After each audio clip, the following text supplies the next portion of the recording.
Hi there. I struggled a bit with this particular assignment.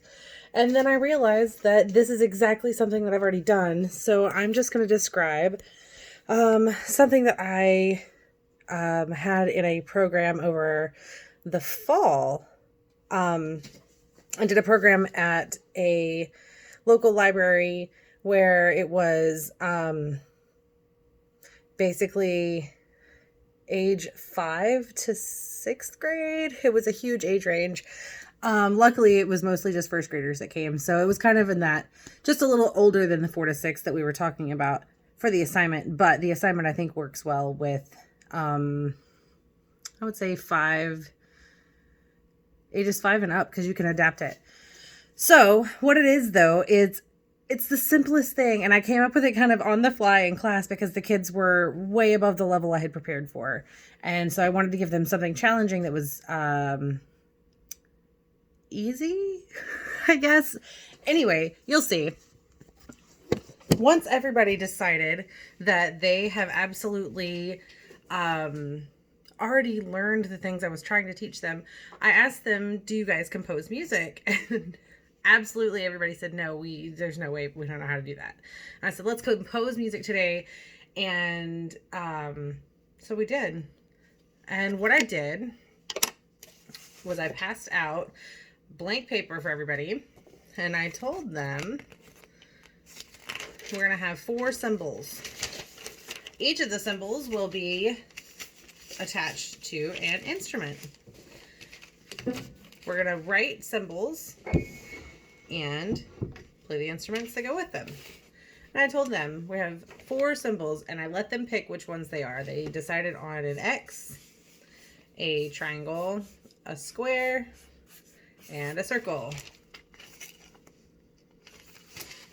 And so I told them to make combinations of 4.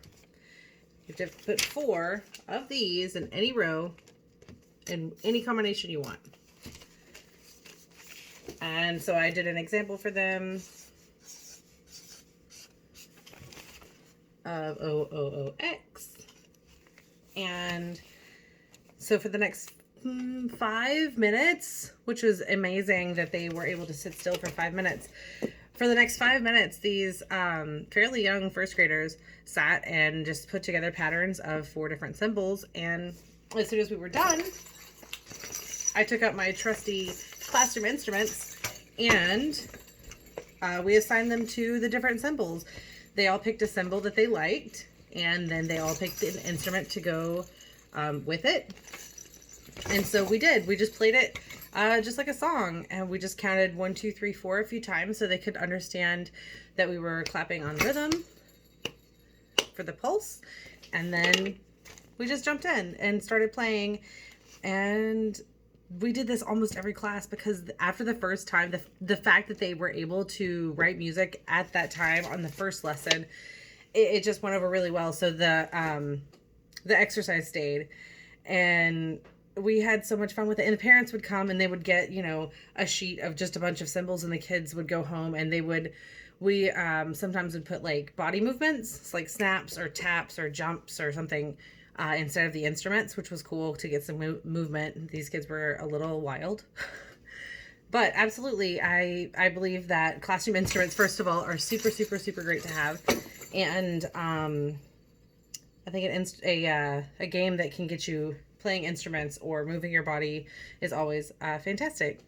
So thank you so much for watching my presentation. Have a great one.